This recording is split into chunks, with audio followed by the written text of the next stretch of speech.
있습니다. 3617번 차량 번호가 아닙니다. 비밀번호도 아닙니다. 윤석열의 수용 번호입니다.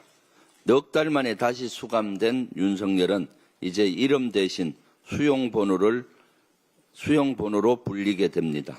사필기정, 자업자득입니다. 윤석열 재구속은 내란 세력 청산의 시작입니다. 특검은 대한민국의 근간을 뒤흔든 내란 세력을 발본색원해야 합니다. 대한민국의 법치와 민주주의가 바로 설 수 있도록 최선을 다해 주시기 바랍니다. 이 와중에 국민의힘은 피해자 코스프레를 하고 있습니다. 조은희 비상대책위원의 국민의힘도 계엄의 피해자라고 주장한 겁니다. 너무나 뻔뻔하지 않습니까? 국민의힘은 윤석열에 대한 탄핵 반대 당론을 여전히 유지하고 있는 정당 아닙니까?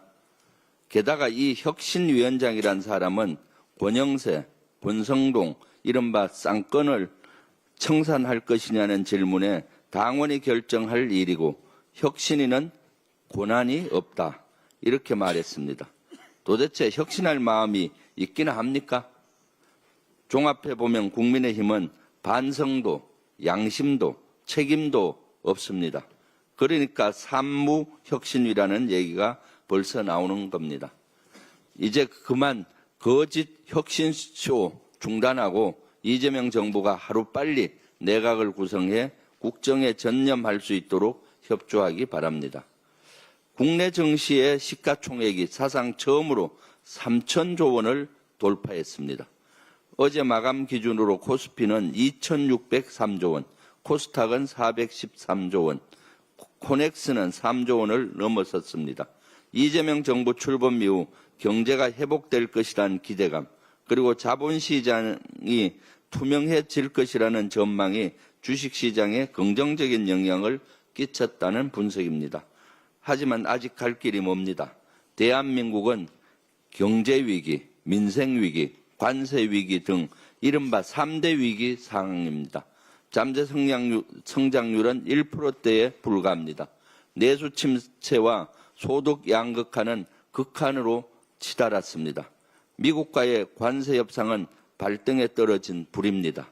나라의 살림의 운명이 걸린 중대한 시기입니다. 잘 먹고 잘 살아보자는데 여야가 있을 수 없는 문제입니다. 그런데 국민의힘은 여전히 국정 발목 잡기에 몰두하고 있습니다.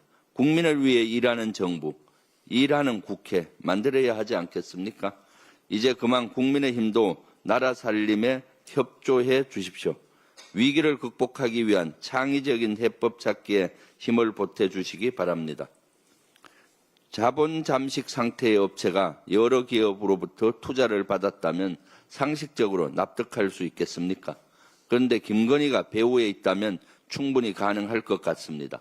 한 렌트카 업체가 2023년 6월 카카오 모빌리티와 HS 효성그룹 계열사 등으로부터 180억 원을 투자받았습니다. 알고 보니 김건희의 집사로 불리는 김모 씨가 설립에 관여한 업체입니다. 이른바 김건희 집사 게이트입니다. 이 정도면 김건희는 홍길동이 아닌가 싶습니다. 여기저기 나타나지 않는 곳이 없습니다. 각종 이권 개입 의혹은 물론 계엄 선포 직전엔 국정원장과 연락했습니다.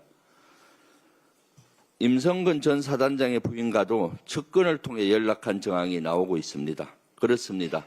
김건희 특검은 물론 내란, 최상병 등 3대 특검 모두에 등장하는 인물은 바로 김건희입니다. 윤석열 정권의 최종 배후에 김건희가 있었던 것은 아닌지, 국민이 선출하지 않는 김건희에 의해 우리 국민이 농락당한 것은 아닌지 3대 특검은 엄중하고 단호하게 수사해 주시기 바랍니다. 최상병 특검이 오늘 윤석열의 최측근인 김태호 전 안보실 1차장을 불러 조사합니다.